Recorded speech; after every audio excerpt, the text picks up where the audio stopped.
Love at 50, a story of second chances, a novel by VMS. Chapter 1, A Life in Stillness. The bougainvillea outside Mira's window bloomed in restless bursts of magenta as though the plant had more courage to be alive than she did. Every morning she sat in the cane chair by the window, her cup of chai cooling beside her, her eyes following the street that bustled with other people's lives. Children pedaled their bicycles with a sequence of freedom. Neighbors exchanged gossip loud enough to carry across walls. A vegetable seller sang out the day's prices. Life in all its colors trembled outside. Inside her house was a museum of quiet. The clocks ticked too loudly. The furniture sat too neatly, and her days unrolled like the same film played again and again. She had turned 50 last winter, a number she once thought belonged to other people, women with silver hair tied its buns, women who spoke endlessly about medicines and relatives, yet here she was half a century behind her, living like the shadow of someone she used to know. It wasn't that she was unhappy, at least that is what she told herself. Widowed for a decade, she had grown used to her own company. She filled her mornings with gardening, her afternoons with books, her evenings with staring at the setting sun as though it might answer her questions. She smiled politely when neighbors waved. She even laughed now and then when her son called from abroad or her daughter babbled on video chat. But laughter never lingered. In the silence that followed, sometimes pressed her hand against her chest, wondering if her chest was still capable of beating for something beyond survival. Love, she told herself, was for the young, for hearts unscared, for people who hadn't buried half their lives in memories. At her age, it was enough to live quietly, enough to keep breathing. At least that is what she believed until the day she saw the man with a sketchbook. Chapter 2, A Neighbor. That summer evening carried a softness in the air, the kind of breeze that lifted the fragrance of jasmine and scattered it gently across the lane. Mira had just finished watering her garden when she noticed the man for the first time. He wasn't from the neighborhood, of that she was certain. She knew every face here, who quarreled with whom, who never missed morning temple bells, who left milk packets unattended on their doors. But this man was new. Salt and pepper hair fell across his forehead, a sketchbook rested under his arm, and his steps had an unhurried rhythm as though time bent itself kindly around him. He passed by the old park bench opposite her gate and one weathered by years of monsoons, and sat down with the ease of someone who belonged everywhere and nowhere. Mira pretended to muss with her hooves. Sorry, Mira pretended to fuss with her hose, her eyes drawn to the swift movement of his pencil. He was sketching the bougainvillea veins spilling across her wall, the tangled riot of pink blossoms and magentas, and that had once been her husband's pride. His hand moved with confidence, shaping something invisible into lines and curves. Curiosity tugged at her, but before she could look longer, the hose sputtered and sprayed an unexpected arc of water right across the path. Oh, she gasped, rushing forward to turn the knob. The water splashed dangerously close to his shoes, but instead of frowning, the man laughed. Not a polite laugh, not one wrapped in the stiffness of strangers, but a warm, open laugh that seemed to shake the stillness around them. No harm done, he said, his voice calm, deep, threaded with humor. He shifted the sketchbook slightly to keep it dry. In fact, it adds character to the picture. Maybe I will draw a puddle. Mira froze, startled by the easy kindness in his tone. For a moment, she could only manage a quiet apology, fumbling with the hose as though it could shield her from further embarrassment. But when she glanced back, he was smiling, not at a mistake, but at her. A smile without judgment, one that reached his eyes and lingered there like an old friend rediscovered. Something stirred within her, a ripple had not felt in years. Later that evening, as she sat by her window again, she caught sight of him walking away, a sketchbook tucked under his arm. She should have forgotten him as quickly as he disappeared into the dusk, but she didn't. Instead, she found herself wondering who was he, why here, why now? The most dangerously of all, why had his laughter followed her into the silence of her home? Chapter 3, The Sketchbook Stranger. The next morning, Mira woke earlier than usual. She told herself it was the bird song that had stirred her awake, but deep inside she knew the truth. Some part of her was hoping against reason that she might see him again. She made her tea, watered her plants, and sat by the window with a book she didn't intend to read. Her eyes kept straying to the street, to the park bench where he had sat the evening before. Hours passed. Children marched off to school. The vegetable seller made his rounds, and still the bench remained empty. Mira told herself she was being foolish. He was probably just passing through, a traveler, a guest, someone whose life would never touch hers again.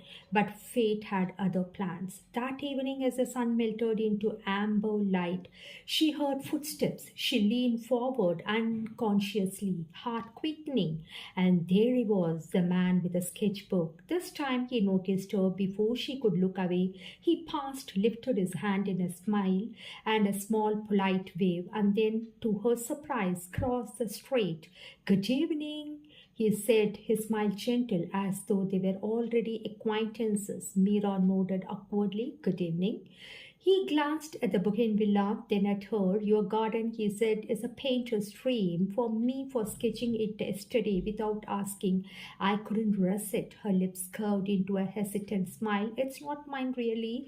It was my husband's pride. I just keep it alive."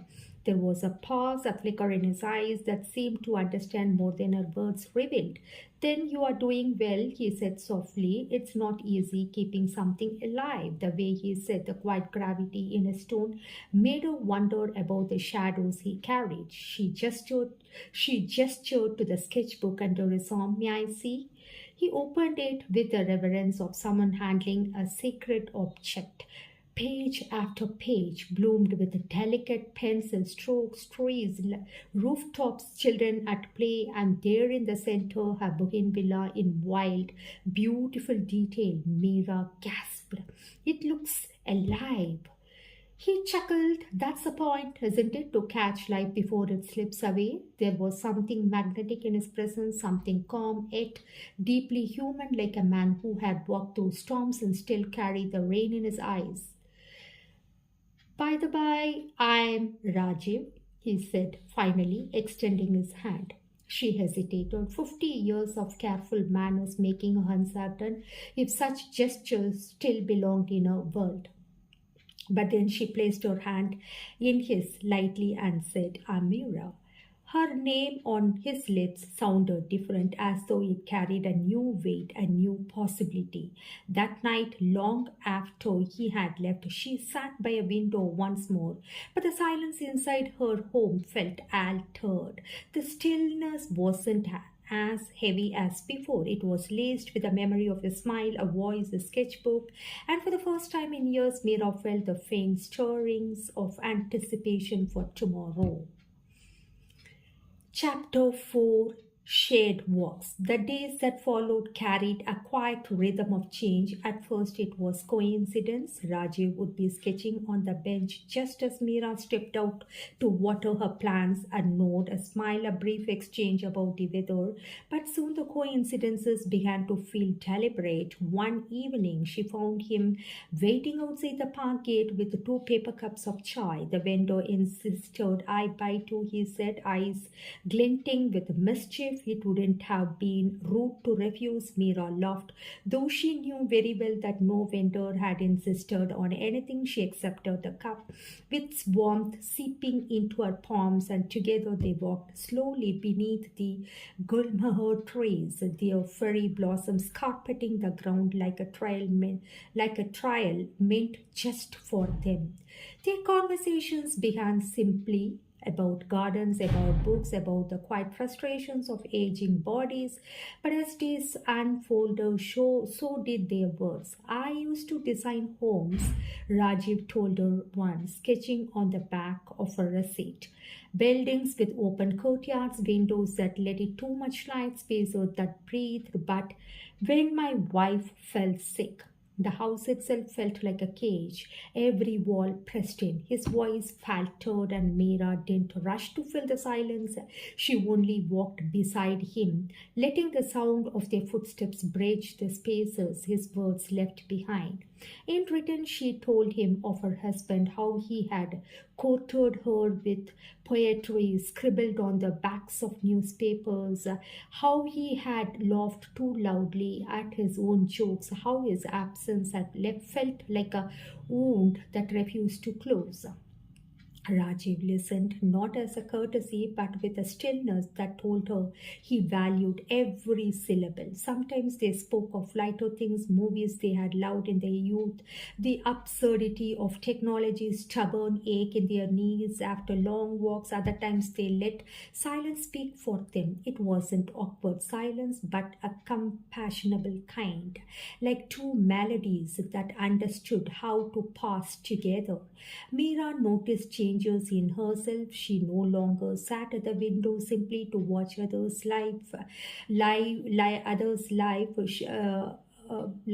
She found herself dressing with more care, tying her hair a little differently, like flowing hair with salt and pepper streaks, even humming while she worked in the kitchen. Small, almost invisible changes, but inside she felt something stir. One evening, as they sat on the park bench, Rajiv turned a fresh page in his sketchbook. May I? He asked, pencil poised. May you what? Draw you? Mira's heart skipped. No one had ever asked her that before, not even in her youth. She hesitated, flustered. At this age, what will you capture? Wrinkles, grey hair, tired eyes? She was giggling. Rajiv shook his head gently. No, I will capture presence, and presence doesn't age. For a long moment, she held his gaze, and then, with a quiet breath, she nodded. As the pencil moved across the page, she realized something she hadn't allowed herself to believe in years. She was no longer invisible. Someone saw her not as a widow, not as a mother, not as a figure fading into the background of life, but as Mira, simply Mira, and that she thought was a miracle in itself. Chapter 5, Echoes of the Past. For all the warmth that their evenings brought, Mira sometimes found herself lying awake at night, staring at the ceiling, uh, as if as if word as if it looked stylishly. Guilt clung to her like a second skin. In that stillness, her late husband's face would raise before her. The curve of his smile, the way his voice would fill the house with poetry and laughter. A sharp ache spread in her chest as the thought, was she betraying him by smiling with another man? The next day, as she sat in the garden, pruning away dried leaves, and the weight of that guilt pressed hard, so when Rajiv appeared at the gate, his sketchbook tucked under his arm, she greeted him with a restrained smile instead of her usual warmth. He noticed You are quieter today, he said softly, walking into the garden when she gestured him in. Did I do something wrong? Mira shook her head, avoiding his eyes. No, not you, just me. They sat beneath the bougainvillea, the air heavy with the scent of blossoms. For a long time, neither spoke. Finally, Rajiv set his sketchbook aside. I loved my wife, he said, his voice steady, deeply. She was the anchor of my wandering spirit. When she died, I thought the world ended with her. For years, I couldn't even look at my drawings. I felt like cheating to find joy when she could no longer share it. Mira's throat tightened. Yes, she whispered. That's exactly it. Sometimes when I laugh with you, I feel as though I am betraying him, as though I am erasing him. Rajiv shook his head gently. We don't erase them, Mira. We carry them. They live in the folds of our memory, in the way we still water their plants or whisper their names in prayer. But carrying them doesn't mean we stop walking. She blinked back tears. And what if the world doesn't understand? What if my children don't? Rajiv's gaze held hers, steady and kind. Then let the world misunderstand. The truth doesn't need witnesses, it only needs courage. His words lingered long after he left that evening, echoing in her chest. She realized then that love, especially at this age, was not about replacing what was lost. It was about honoring it while daring to choose life again. Still, she closed her eyes that night. The conflict remained. Love pulled her forward, guilt pulled her back. She did not yet know which way she would break. Chapter 6. The Garden and the Joy. The bougainvillea had bloomed brighter than ever that week, its pink blossoms spilling across the walls like laughter too larger to be contained. Mira stood in the garden with a tray in her hands, 2 cups of steaming chai, a plate of cookies she hadn't baked herself but had arranged carefully on porcelain. Her heart thundered in a way it hadn't for decades.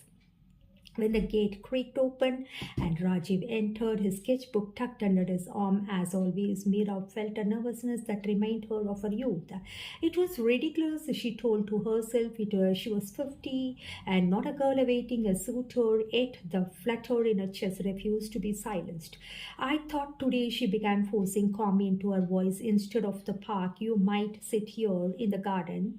Rajiv's face softened, as though she had given him something far greater than an invitation. I would be honored, he said simply, taking the chair she had placed beneath the shade of the bougainvillea. She poured the chai, her hands steady, though her heart was not. They spoke at first of ordinary things, the stubbornness of weather, the price of vegetables, and about the politics, the strange sounds of the neighborhood dog made at night. But slowly the conversation deepened. I stopped drawing for almost a year after my wife passed, Rajiv admitted, tracing a finger along the rim of his cup. Even every line felt hollow without her watching out over my shoulder. Then one day I picked up a pencil again, not because I wanted to, but because I needed to remind myself that my hands still knew how to create, that I hadn't lost everything. Mira listened, the quiet of a garden holding their words like sacred offerings. I know that feeling, she said. After my husband was gone, I stopped writing poetry. I felt meaningless, but sometimes in the silence of the night, lines of verse would still come to me, uninvited, insistent. Perhaps grief never kills the artist in us, it just makes it harder to hear the music. Rajiv's eyes lit with recognition and he leaned forward. Then perhaps it's time you wrote again. Mira looked down, flustered. At my age, what would I write of? Youth, dreams, long faded? No, Rajiv said gently. You would write of what you know best: endurance, loss, the courage to keep watering a garden even when half of your heart is gone. Something inside her shifted at his words. For years, her grief had been in her cage. Yet here was someone who saw not just the bars but the strength it had taken to survive inside them. They sat together until the sun dipped low, painting the garden in gold. Rajiv sketched the bougainvillea once again. but this time he added a figure beneath it, her, Mira. With her sari tucked neatly, her hands resting lightly in her lap, her gaze lifted not to the past but to the horizon with longing, with love, and desperate for a new companion. When he showed her the drawing, she felt her throat tighten. He hadn't captured her wrinkles, her tiredness, her age, but he had captured her presence. And for the first time in many years, Mira felt not like a shadow, but like a story still unfolding. Chapter 7, Whispers of the World. It began with glances. A fruit vendor at the corner who raised his brows when he saw Rajiv walk beside Mira, the temple women who whispered behind their palms when she lingered too long at the park gate. Even the milkman, who had never spoken more than two words to her in years, suddenly had options wrapped in half smiles. Mira tried to ignore it. After all, what harm was there in companionship? Two people walking, sharing tea, exchanging laughter, but in a neighborhood where even the color of curtains became talk. Her new-found joy could not remain invisible for long. One afternoon, as she stepped out to buy vegetables, she overheard two women murmuring at the stall. 50 and behaving like a girl, one said with a snicker. Her children live abroad, don't they? No wonder she is restless, the other replied. The words pierced sharper than any thorn her garden had ever grown. She kept her face steady, bought her vegetables, and walked away, but the laughter followed her all the way home. It wasn't just the neighbors, her own children noticed. Her daughter Anjali called one evening, her tone sharper than usual. Ma, the neighbors have started talking. They say you are always with that man. Who is he? Meera hesitated. His name is Rajiv. He is a friend of mine. A friend? Anjali's voice tightened. At your age, you are 50. People will laugh. Do you want our family to be embarrassed? The words stung more than the gossip of strangers. Anjali, Meera whispered, her fingers trembling around the phone. Is it wrong to talk to someone, to walk in the park, to share a cup of tea? You don't understand. Her daughter pressed. It looks improper. You are not young anymore, Amma. Think of your dignity. Think of us. That night, Meera cried silently into her pillow. She hadn't felt like a rebellious teenager in decades, but suddenly she was being scolded for something as simple as choosing not to be alone. When Rajiv came that next morning, she tried to smile, but he noticed the shadows under her eyes. They have started talking, haven't they? He asked gently. She didn't answer, but her silence told him everything. Arjun looked out at the street, his jaw tightening. Let them, he said at last. The world will always whisper, Meera. It whispered when we marry too young, when we choose our careers, and when we raised our children differently. The world thrives on whispers, but you, he turned toward his gaze steady. You deserve laughter, not silence. Her eyes felt torn between fear and longing. She wanted to believe him, but the weight of judgment pressed harder than ever. And though she still walked with him, still listened to his stories, a tremor of doubt had begun to creep into her steps. Chapter 8, the breaking point. The house felt colder than evening, though the ceiling fan spun lazy. At always, Meera sat at the dining table, her hands folded in her lap, as Anjali placed her phone on the table with a sharp tap. I spoke to Auntie next door today. Her daughter began, her voice clipped. She said she sees you with him almost every day, morning, evening. Ma, what are you thinking? Meera's son-in-law, seated across the table, cleared his throat as if to soften what was coming. Amma, we are not saying don't have friends, but the way it looks, people will talk. They already are. Meera tried to explain, her voice trembling. Rajiv is not what you think. He is kind. He listens. Ma, Anjali cut in, eyes flashing. You are 50 years old, a widow. Do you know how embarrassing this is for us, our friends, our relatives? They ask questions. What am I supposed to say? The words hit like blows. Widow, embarrassing, shame. Words she thought she had armored herself against, but hearing them from her own daughter broke something inside. I'm not doing anything wrong, Mira whispered, her throat thick. I sit with him, we walk, we drink tea. Is that such a crime? Anjali's voice softened for a moment, but the disapproval lingered. Ma, we only want what is best for you. People won't understand. Please stop seeing him.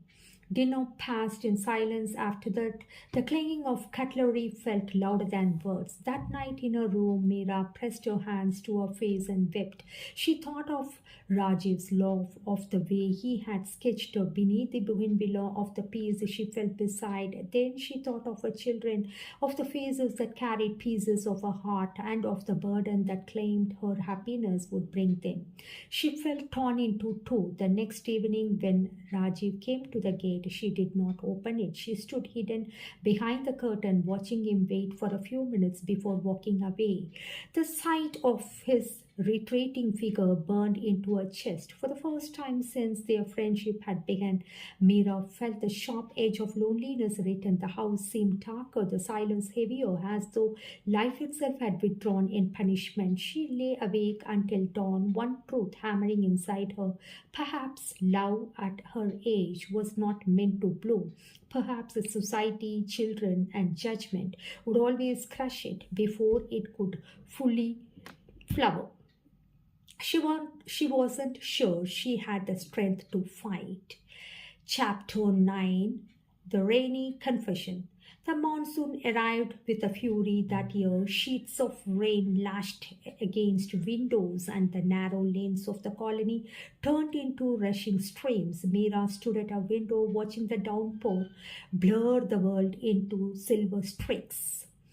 It had been 4 days since she last opened the gate for Rajiv. 4 days since her daughter's harsh words echoed in her mind. 4 days of silence so heavy that even her plans seemed to droop. And then, through the rain, she saw him. Rajiv, drenched to the skin, stood at her gate. Water dripped from his hair. His shirt clung to his frame, but his eyes searched for hers with unshaken fire. Her heart leapt, but fear clenched it back. She didn't move. She told herself to stay hidden, to let him turn away like he had before, but he didn't. He raised his voice above the storm. Mira, Mira. The name tore through the curtain of rain straight into her chest. She froze, every nerve alive. Are you really going to let whispers decide for you? He shouted, his words raw, almost trembling. Am I so shameful that you would rather hide than walk with me? Tell me to leave if that is what you want, but don't let silence killing me what we have found. Tears blurred her vision. She wanted to step back, to shut the window, but her legs carried her forward. Unbidden, she opened the door. The rain roared louder.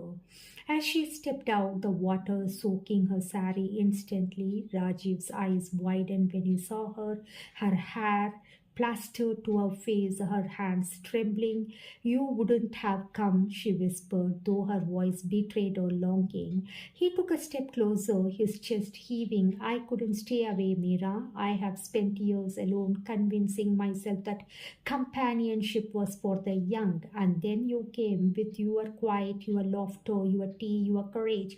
You have given me back something I thought I had buried forever. Her tears mingled with the rain. Rajiv, I don't care what they say, he continued, his voice breaking. I don't care about neighbors, about relatives, about rules that only know how to chain hearts. All I care about is this. He reached out, his hand hovering, waiting us, whatever this is, whatever we call it. The thunder rolled by his words, but his words were louder in her heart. For a moment, the world fell away, the gossip, the disapproval, the shame. There was only the warmth of his hand, the storm around them, and the fragile, beautiful truth she could no longer deny. Her fingers slipped into his. And just like that, the loneliness that had haunted her for years shattered. Love at 50, a novel by VMS. We are in chapter 10, A Quiet Rebellion. The morning after the storm, Mira's garden looked washed clean, every leaf glistening like emerald glass. She stepped out with a usual watering can, her sari still smelling faintly of rain, but this time she didn't glance nervously at the street. She didn't hide. Rajiv arrived soon after carrying a basket of guavas. Instead of waiting by the gate, he walked straight in as though the boundary had ceased. No matter, Mira's heart thundered, but she didn't stop him. "Good morning," he said, his voice steady, eyes soft. She smiled the kind of smile that no longer needed apology. "Good morning." They sat together on the balcony, the steam of chai curling between them. Neighbors passed, eyes widening, whispers sparkling like dry leaves in the wind, rustling. Mira noticed, but for the first time she didn't flinch. This was her quiet rebellion to live without hiding. Later that week she walked with Rajiv to the temple. Gasps followed them, but she kept her gaze forward. At the market she laughed openly at one of his jokes, and the vegetable seller's eyes nearly popped. Still, she laughed louder, the sound like a bell that refused to be silent. Her children, however, did not take it lightly. Anjali called again, her voice urgent. "Ma, you are making a spectacle of yourself. Do you know what relatives are saying? Neighbors are gossiping. People think." Mira interrupted, her voice calm but firm. "Let them think. I have lived off a century for others' expectation, and the off I have left, I will live for myself." Anjali was stunned into silence. That evening, Rajiv noticed the glow in her face, the strength in her posture. "You are different today," he said softly.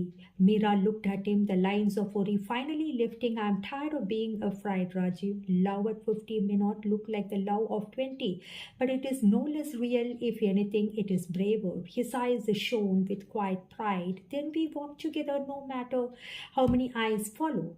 And so they did.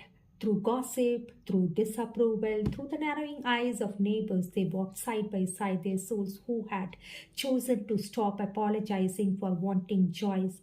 It wasn't a loud revolution, no banners, no declaration, just two people sipping chai, tending to flowers and sharing the stubborn, unshaken courage of hearts that refused to stay lonely. And in that simple defiance, love bloomed brighter than ever.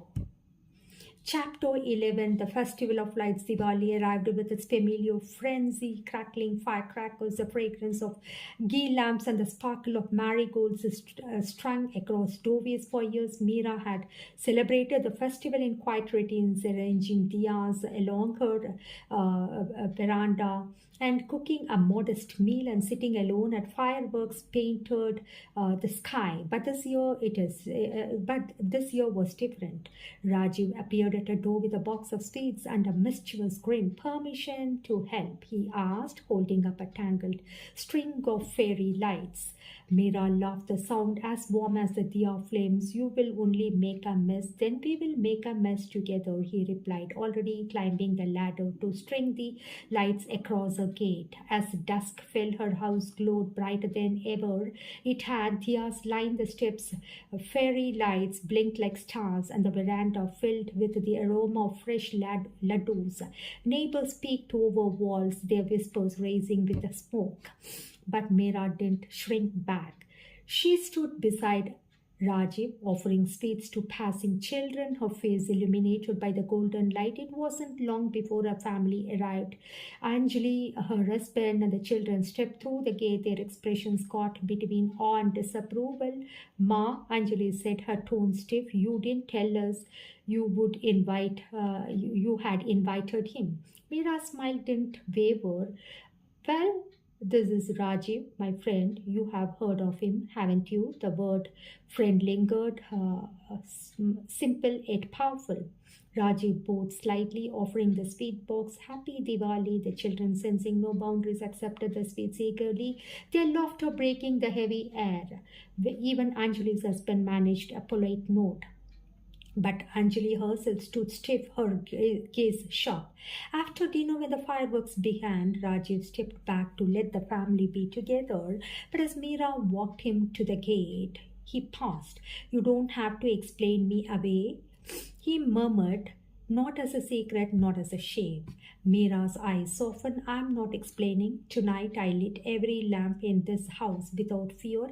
Let them see, let them know. Behind them, a fountain of sparklers lit up the night, showering silver against the dark sky. And in that light, for the first time, Anjali saw her mother, not a fragile but radiant, standing tall beside the man who had brought warmth back into her life. The neighbors still whispered, but amid the glow of Diwali, their words seemed smaller, dimmer, unable to drown the brightness of two souls who had chosen joy.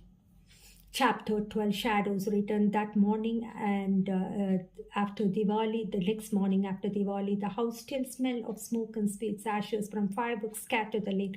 The burnt out sparklers lay like skeletons on the ground. For Meera, that night had been one of the rare courage and beauty, but as the lamps dimmed, and so did the acceptance of her family. Anjali arrived the next day, her face tight with resolve. She did not even sit before speaking. Ma, we need to talk. Yesterday was uncomfortable. Everyone noticed. Relatives called me asking questions. Do you understand how humiliating that was? Mira straightened her hands folded neatly in her lap. What did you tell them? That you have lost your sense, Anjali snapped. That grief has clouded your judgment because how else can I explain my mother at 50 behaving like a teenager in love? The word hung in the air, heavy, dangerous, love. Mira's lips trembled, but she lifted her chin. And what if I'm in love, Anjali? Would that be such a shameful thing? Anjali's eyes widened as if she had been struck. Ma, you are a widow. People will laugh. They will sneer. Think of Papa's memory. Think of us. Her daughter's words felt like cold stones hurled at her chest. She thought of her late husband, of the years she had spent alone in dutiful silence. Would he have wanted her to shrivel into emptiness or to find warmth even if late? Still, the weight of accusation pressed hard that evening when Rajiv arrived. Mira's smile faltered. He noticed instantly. They have said something again, haven't they? Mira looked away, her throat tight. Then think I'm dishonoring his memory, that she couldn't finish. Rajiv stepped closer, his voice low but firm. Mira, grief doesn't mean a life sentence of loneliness. Love doesn't dishonor the past. It honors the fact that we are still alive. Her eyes filled, torn between the voice of her daughter and the voice of her heart. That night she stood before the mirror, staring at her reflection, the silver in her hair, the lines on her face, the softness in her eyes. She was not the girl that once she was, yet inside her pulsed the same longing to be seen, to be cherished, to belong. But shadows were creeping back, threatening to snuff out the fragile flame she had dared to light, and Meera knew soon she would have to choose. Chapter 13, Letters Unsent. The house was silent, save for the scratching of Meera's pen. A single lamp lit her writing desk, casting her shadows across the wall. Outside, the balcony buzzed with its usual gossip, but inside, birds that have been buried for years began to pour free.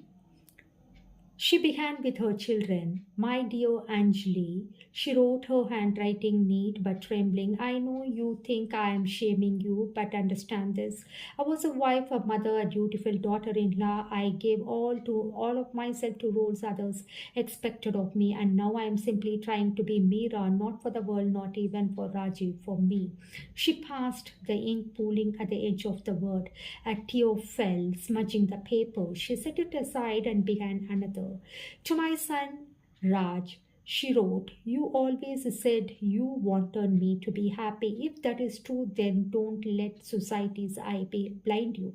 My happiness may look different than you imagine, but it is still happiness, and isn't that what a mother deserves after years of sacrifice? Finally, she pulled out a smaller sheet of paper, her hands shaking more now than before. This letter was not for her children. Rajiv, she began, and already her heart raced. You came into my life when I had stopped expecting anything. Your laughter filled the silence I'd accepted as my fate. You reminded me that I am more than duty and widowhood. You gave me back my pulse. She hesitated, biting her lip, then let the words spill. I'm afraid of losing my children's respect, afraid of being the subject of ridicule, afraid of standing against a world that doesn't forgive women my age of wanting love, but I'm more afraid of losing what we have, because without it I return to emptiness, and that emptiness terrifies me more than gossip ever should. Her tears fell fast now, straining the paper. She folded the letter but did not seal it, slipping it between the pages of her old prayer book. The letter sat in silence, unsaid, unread, yet in writing them, Mira felt lighter. It was as if her heart had whispered its truth, even if no one else heard. For the first time in days, she slept without tears, and though the letters remained hidden, and they had already begun to shape her courage. Chapter 14, The Illness. It began quietly with a cough. Rajiv waved it off, joking that the dust from the old colony lanes was to blame. But when the cough lingered, growing harsher, Mira's worry deepened. See a doctor, she urged one evening, pouring him ginger tea. Rajiv smiled, brushing it away. At this age, doctors only prescribe fear.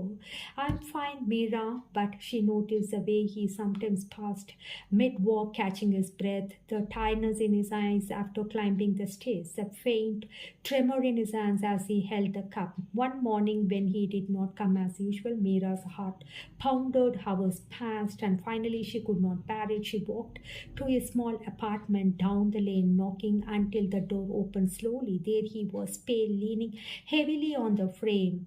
Arjun, she gasped, rushing in to steady him. His skin felt hot, his breath shallow. Without waiting for his protest, she called for a cab and took him straight to the clinic. The doctor's words were gentle but serious.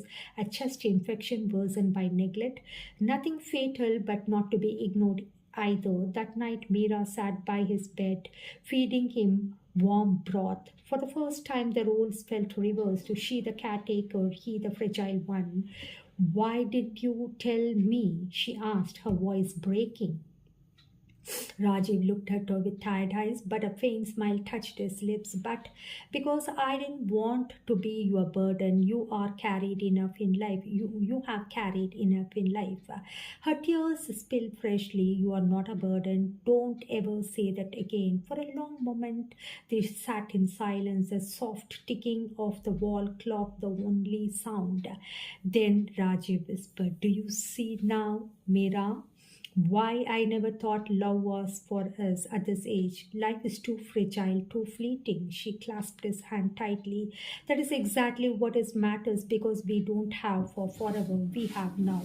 And I would rather spend every fragile moment with you than waste another day in silence. Rajiv closed his eyes, a single uh, tear sliding down his cheek. At that moment, illness did not weaken him. It revealed the depth of what they shared. Fragile, yes, but also unbreakable.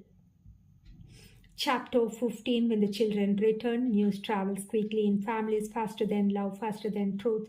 Within a week of Rajiv's illness, and Anjali arrived unnoticed, her face tight with both worry and suspicion. Ma, I heard you were at the clinic every day. She began her voice low, controlled with him. Mira sat down and the tray of tea she was carrying. Yes, he was unwell. He needed care. Ma, Anjali's eyes flared. Do you ever hear? Do you even hear yourself? You are tending to a man who has no claim on you. Do you realize what people are saying that you have? She stopped, unable to say the word. Mira's hands trembled, but a voice steadied. That I have What, Anjali? Loud at 50, is that the crime you cannot forgive? The silence that followed was short broken only by the ticking clock. Later that evening, Raja sent call from abroad. His tone was softer, but the weight of judgment still pressed through the line. Amma, I heard about this man. If he is sick, help him. Fine, but please don't let this attachment go further. People talk, our relatives already whisper you deserve dignity, not scandal. Mira's heart ached at the word scandal. Was companionship a scandal? Was kindness?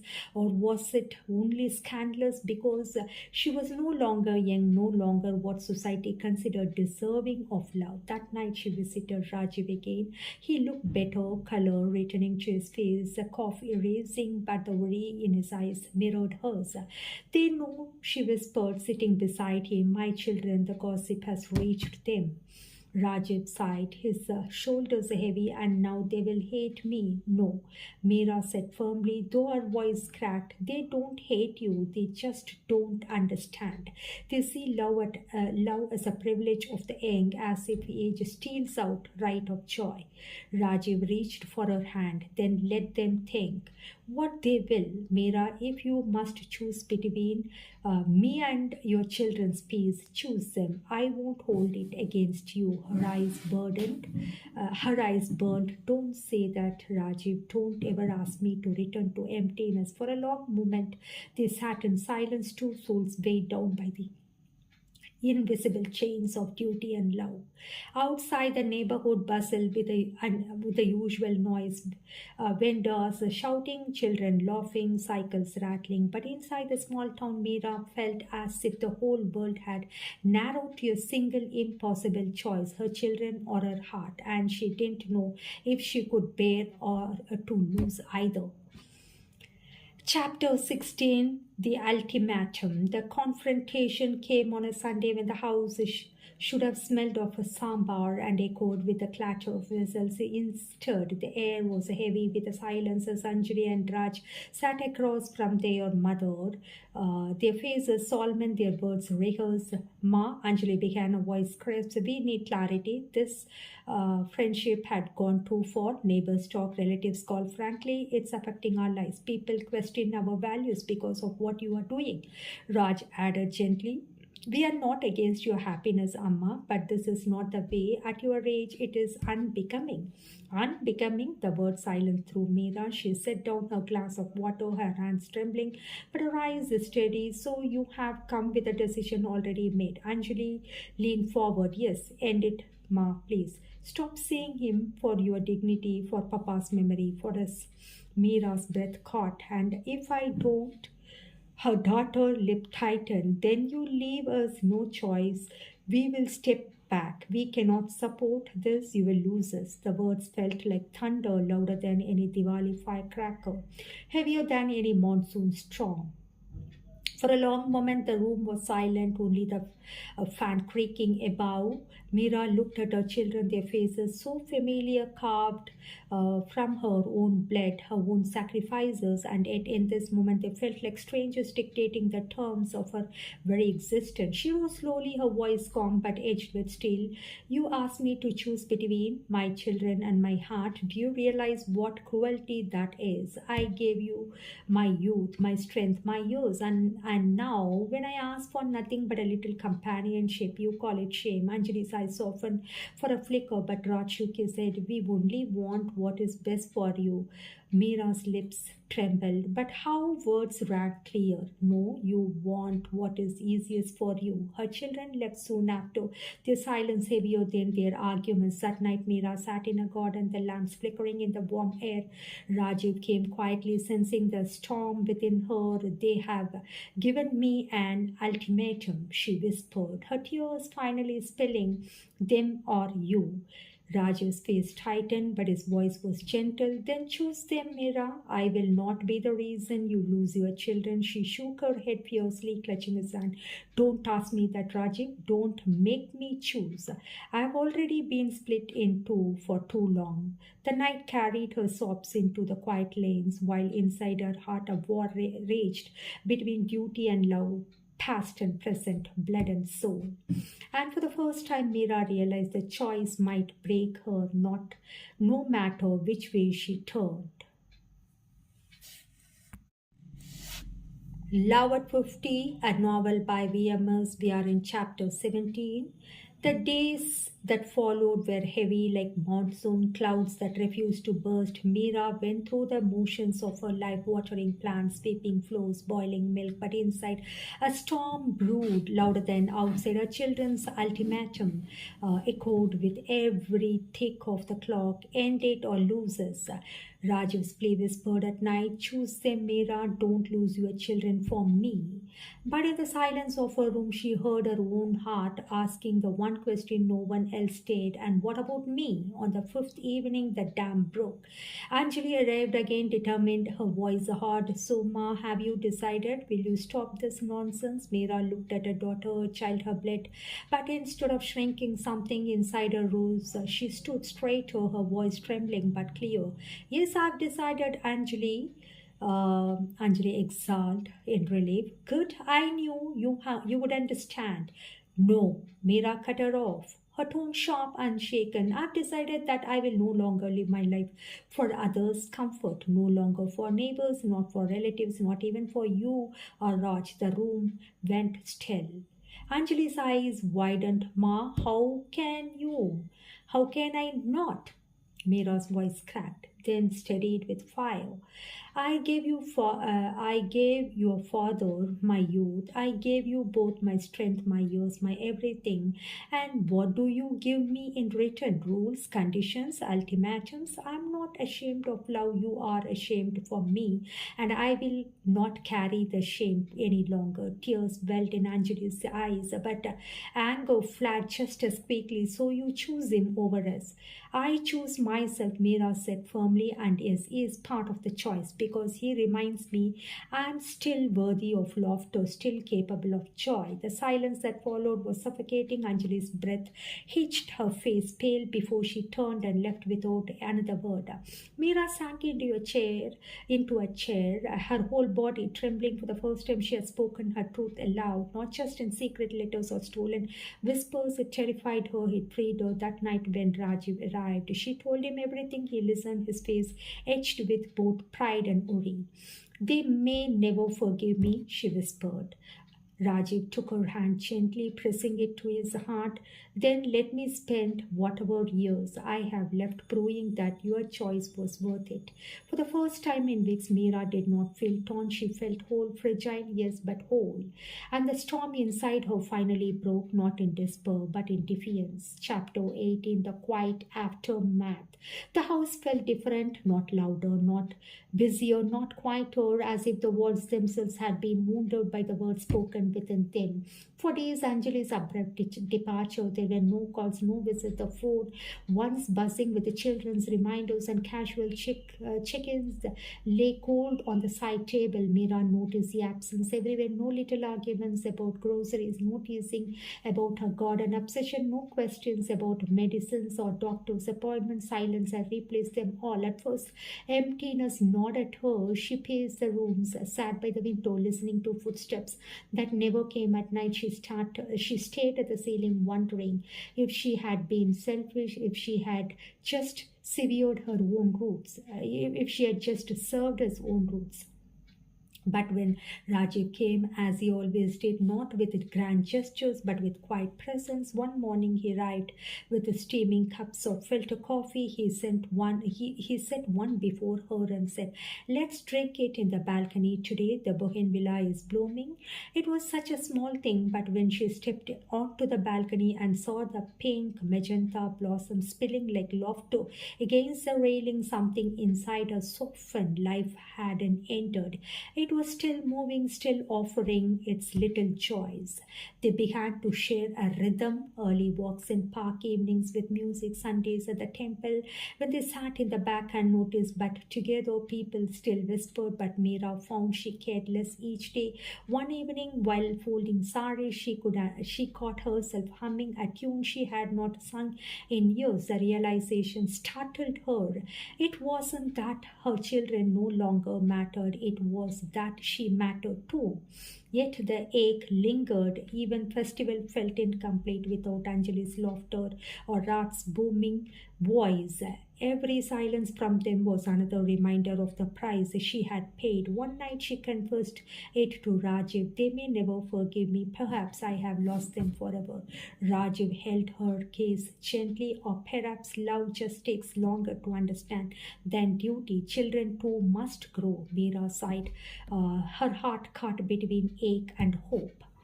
In the quiet aftermath, she realized this truth. Life was no longer about waiting for others to validate her existence. It was about savoring the mornings, cherishing companionship, and holding on to courage. Whether her children returned or not, and slowly, like the bougainvillea blossoms on her balcony, joy began to bloom again, delicate but undeniable.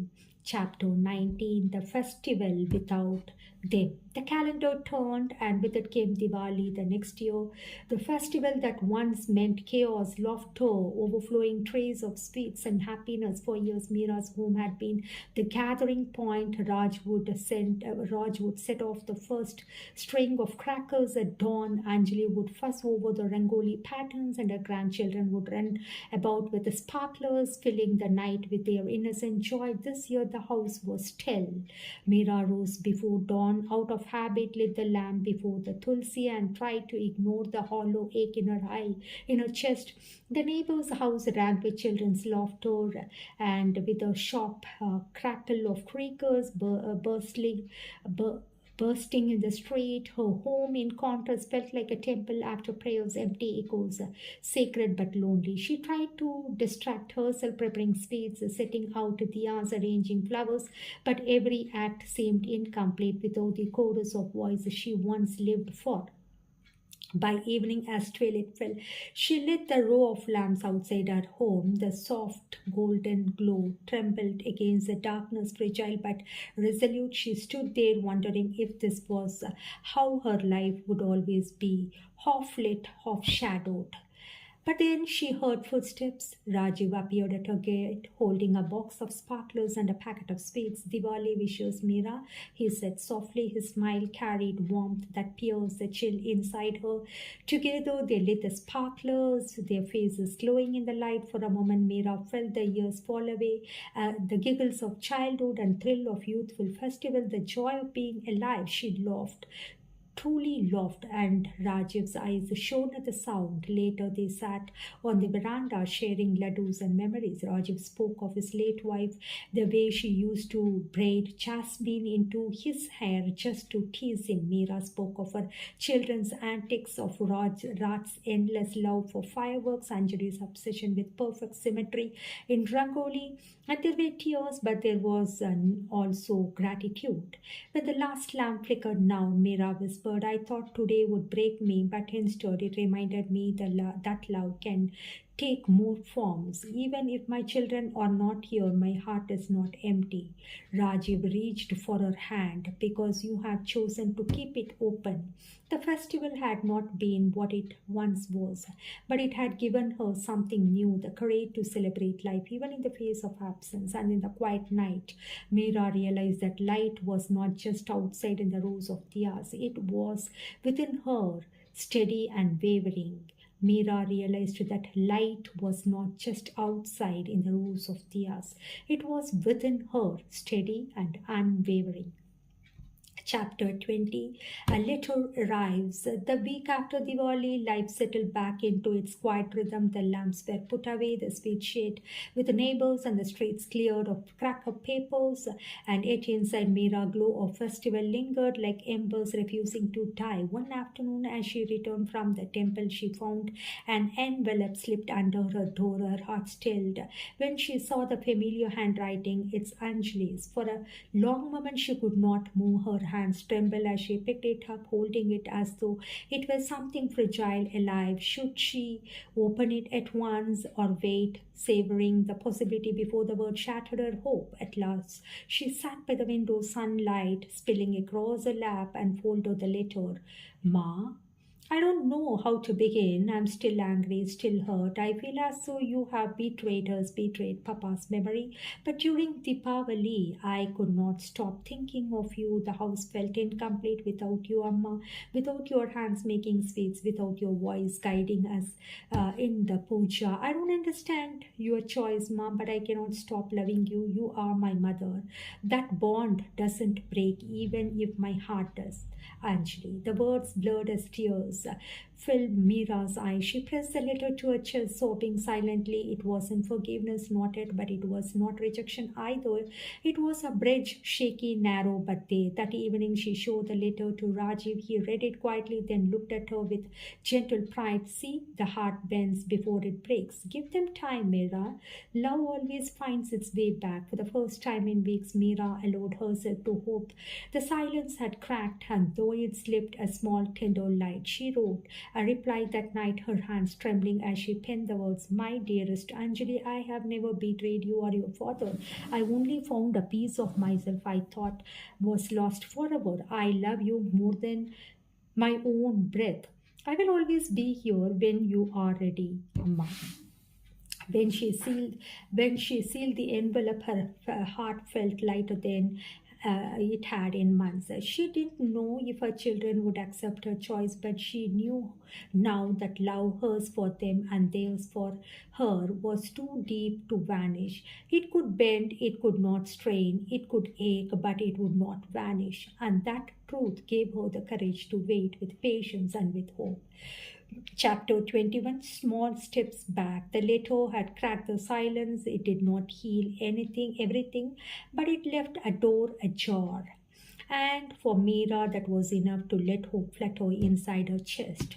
A week later, her phone buzzed, the screen light up with a name she hadn't seen in months, Raj. Her hand shook as she answered. Raj, his voice was hesitant, softer than usual. Amma, I was near Mylapore today and thought I would ask you, do you need anything from the market? The question was ordinary, plainly ordinary, and it brought tears to her eyes. She swallowed the lump in her throat. No, Kanna, I have everything I need, but thank you for asking. There was silence on the line. Then Raj muttered, Take care, Amma, before cutting the call. Meera sat in a chair, the phone pressed to her chest, smiling through her tears. It wasn't a reunion, it wasn't forgiveness, but it was something. Days passed, and little gestures began to creep back into her life. A message from Anjali asking her for some recipe, a packet of mangoes left on at her doorstep with a note from Raj, Amma, I know you love these. Every act was small, hesitant, almost shy, but each one mended a thread in the broken bond. Arjun noticed the glow returning to her face. One evening, as they walked in the park, he said softly, They are coming back to you. Uh, Rajiv noticed the glow returning to her face. One evening, as they walked in the park, he said softly, They are coming back to you, Meera. Not all at once, but piece by piece. Meera squeezed his hand, her heart trembling with gratitude. I don't need anything at once. I just need to know they haven't shut their hearts completely, Rajiv. At night, as she placed fresh flowers before the god, she whispered a prayer, not for herself, but for her children, that they might one day see her not as a scandal but simply a woman who dared to love again. The path to healing was long, uncertain, but with every hesitant step, Meera felt like she was walking alone. For the first time since the ultimatum, she believed family love may stumble, may falter, but it never truly dies.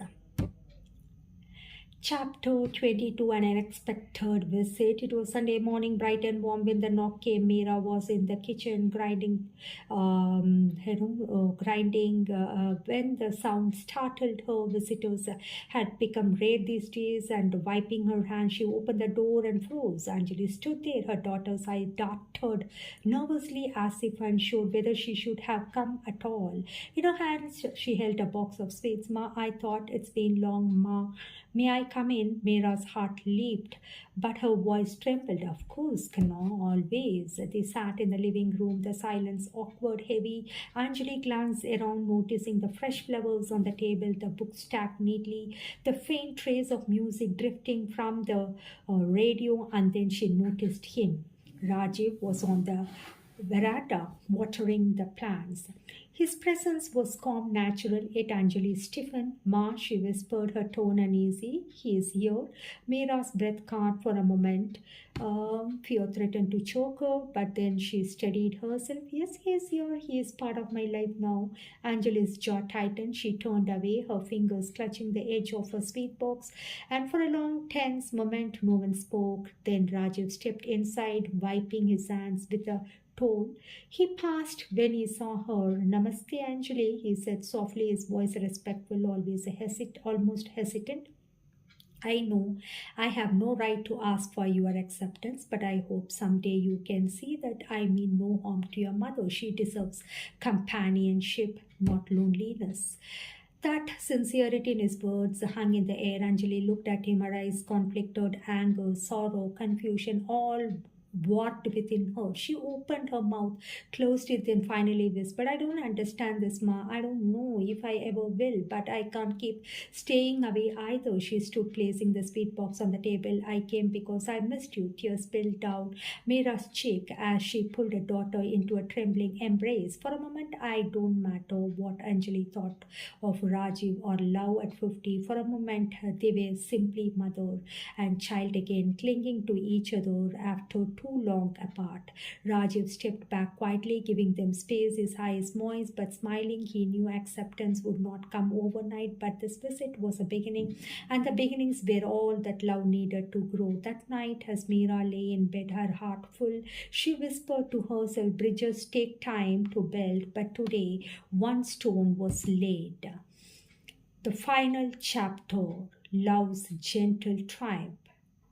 The months passed, carrying with them both trials and quiet blessings. The neighborhood still whispered, but the sting of those words dulled with time. Meera learned to smile past them, her heart stronger now, anchored by truth rather than appearances. Her children were not the same as before. They were still moments of hesitation, unspoken questions, but they had begun to return piece by piece. Raj stopped by on Sundays with groceries, and Anjali began calling to ask about her health. And though she still avoided speaking openly of Rajiv, they no longer shut their doors against him. It was enough for now. It was enough. One evening, as the sky blushed orange over the temple towers, Meera and Rajiv sat together on the balcony. The bougainvillea spilled blossoms across them, the faint of fragrance with jasmine. Do you regret it? Meera asked softly, her voice trembling with the vulnerability she still carried. All the trouble, the whispers, and the distance with my children. Do you regret walking into my life? Rajiv turned to her, his face etched with lines of both sorrow and joy, and map of a life fully lived. He took her hand gently, not once, because in these years you have taught me something I never thought I would feel again, that love has no expiry date, that it can bloom at 20 or 50, and its fragrance is just as sweet as it could be forever. Tears welled in Meera's ears, but this time they were tears of peace, not pain. And Meera too repeated, yes. Love has no expiry date. It can bloom at 20 or 50, and its fragrance is just as sweet as it is forever. She leaned her head against his shoulder, the years behind her heavy, yet her heart light. The battles were not all won, but she had chosen love, chosen herself, chosen life, and that made every scar worth it. Inside the house, Anjali's laughter rang faintly from the phone or speaker, Rat's voice chiming in with a teasing comment. The threads were weaving back together slowly but surely, and Meera knew that she sat beside Rajiv watching the first stars appear, that a story was not one of shame or scandal, but of courage, of rediscovery, of a woman who dared to say yes to love even when the world said no. At 50, she had found what so many search for all their lives. No, not perfection, not permanence, not but companionship. A hand to hold through sunsets, a soul to laugh with within the quiet of twilight. And as the night embraced them, Meera whispered the truth. She now believed with all her heart. Love is not bound by age, love is timeless. Rajiv smiled, his fingers tightening gently around hers, and we are proof of it. Together they sat in silence, the lamps glowing around them, their hearts steady, their love unshaken. It was not the end, it was a new beginning. Love at 50.